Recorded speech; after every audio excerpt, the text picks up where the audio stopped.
Before we begin tonight's story, I need your help. We're working toward 1,000 subscribers. We're a small channel creating real horror stories from across Asia, told with respect and research. If you appreciate thoughtful content about cultural folklore, please hit that subscribe button right now. It's free, it takes 1 second, and it helps us keep making these videos. Thank you.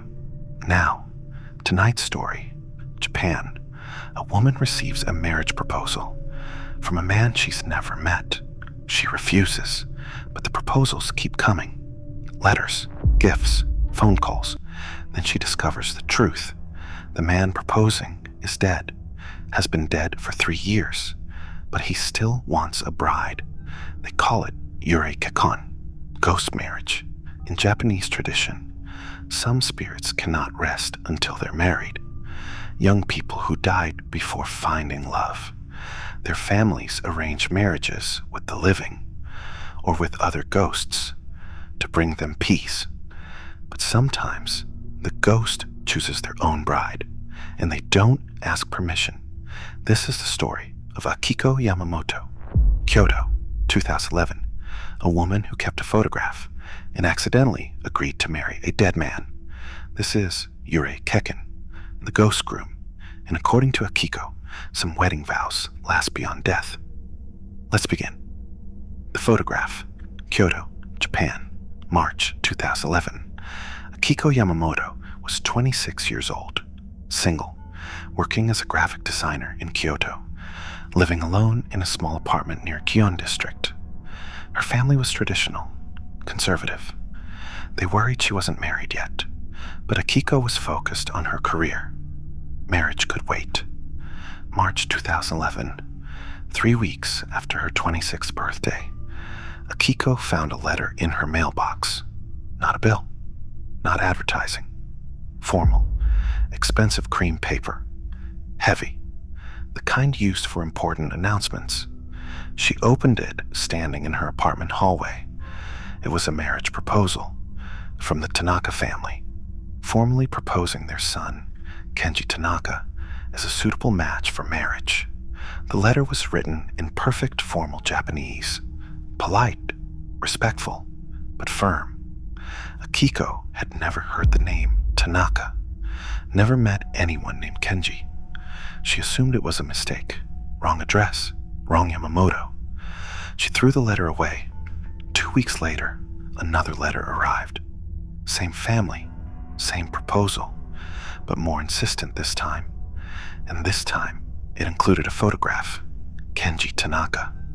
The photograph showed a young man, mid-20s, handsome, traditional formal portrait, black suit, white shirt, hair neatly combed, serious expression, sitting in front of a plain background, the kind of photograph used for official documents or obituaries.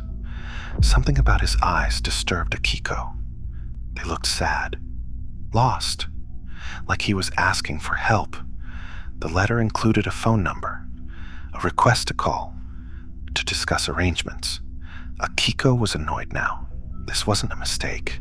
This was harassment. She called the number. An elderly woman answered, voice trembling, hopeful. Hello?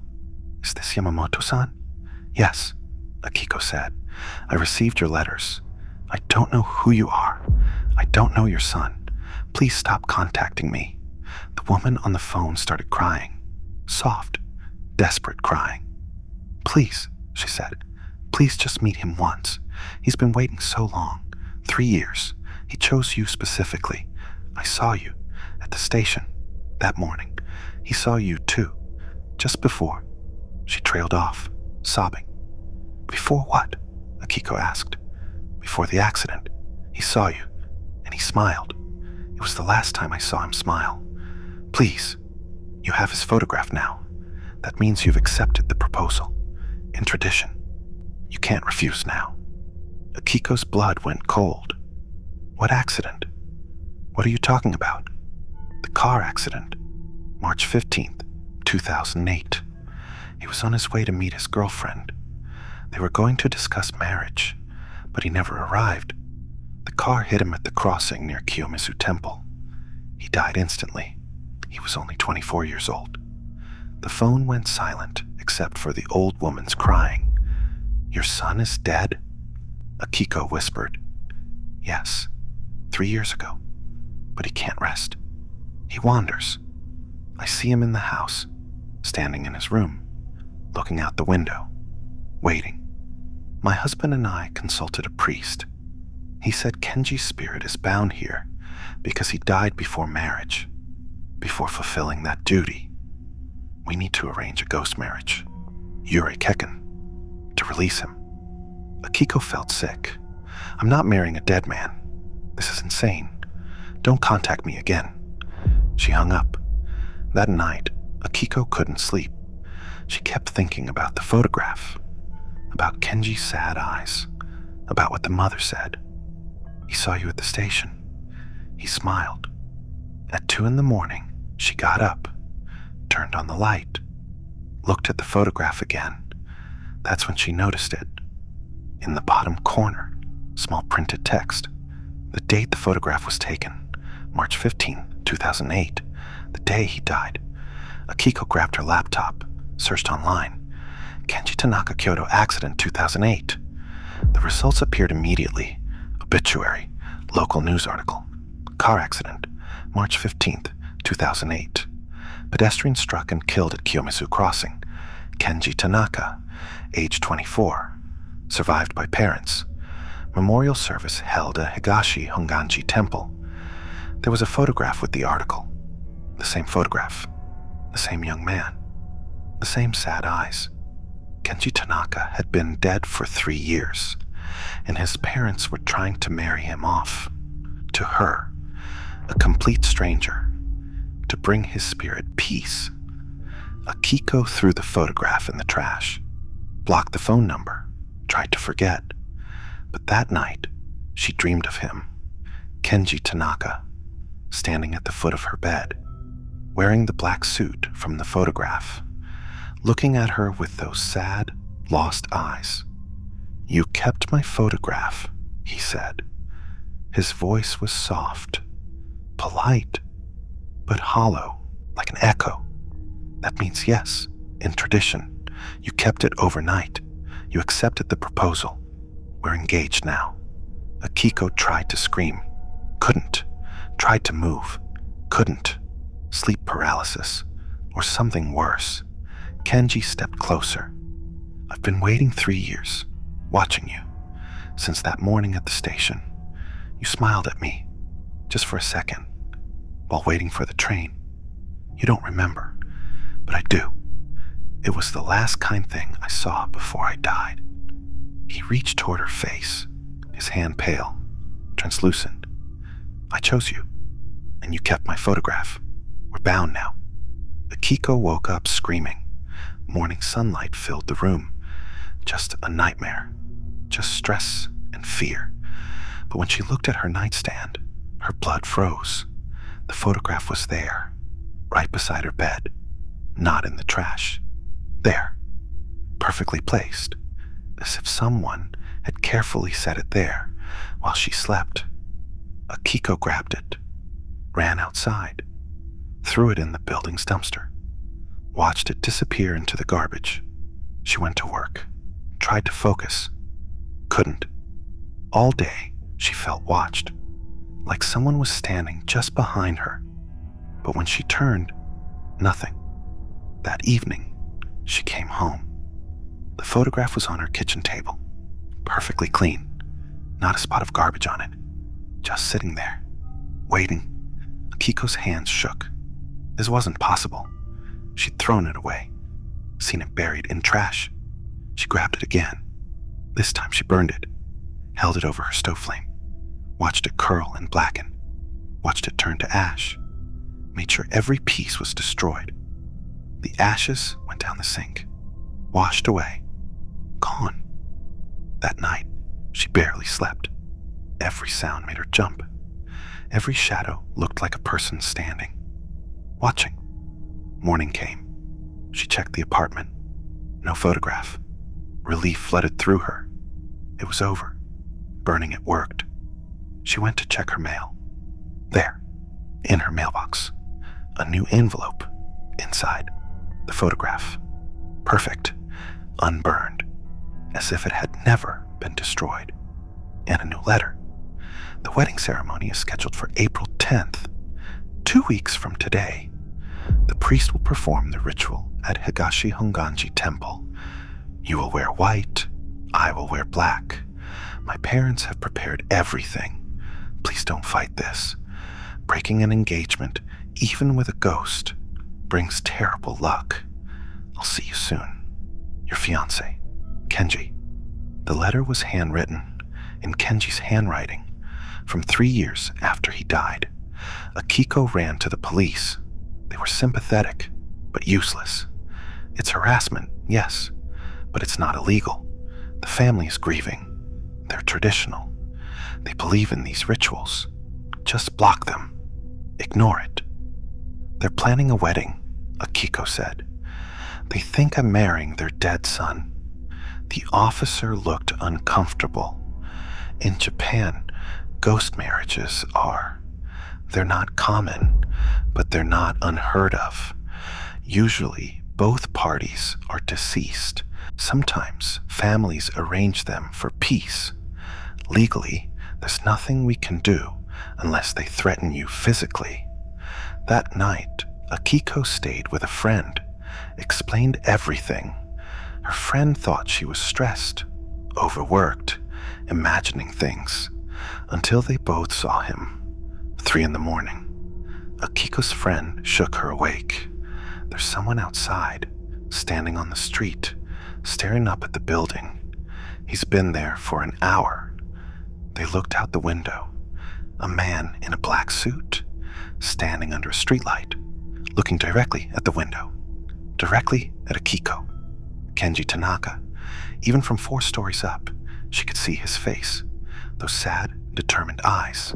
He raised one hand, waved, smiled, then vanished, just disappeared.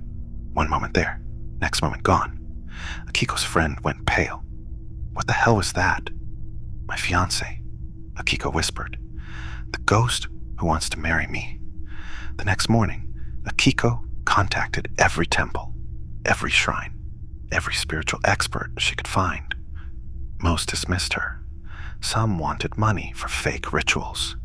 But one priest, an old man from a small temple in northern Kyoto, listened carefully. Yūrei Kekkon is real, he said. Restless spirits who die before marriage, sometimes attached to the living. Did you accept anything from the family? Money? Gifts? Just a photograph, but I threw it away. Burned it. Did you keep it? Even for one night? Akiko nodded. The priest sighed, looked sad. In traditional belief, keeping a ghost's photograph overnight is acceptance. You formed a spiritual bond, a contract. The ghost believes you agreed to marry him. To break this bond, we need a ceremony, a formal rejection, a spiritual divorce before the marriage even happens. Can you do it? Yes, but it must be done before the date he chose, before April 10th. Once that date passes, if you haven't formally rejected him, the bond becomes permanent. You'll be spiritually married. He'll follow you for the rest of your life. And when you die, he'll claim you in the afterlife.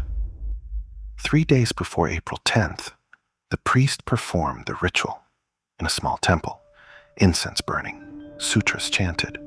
Akiko wrote a formal letter of rejection, traditional language, respectful but firm. I, Yamamoto Akiko, do not accept this proposal of marriage. I release Kenji Tanaka from any bond. I wish him peace in the afterlife, but I cannot be his bride. I formally reject this engagement. May he find rest alone. The letter was burned. The ashes mixed with salt and water, poured at a crossroads at midnight. The priest chanted for 3 hours, until dawn. It's done, he finally said. The bond is broken. You should move on now.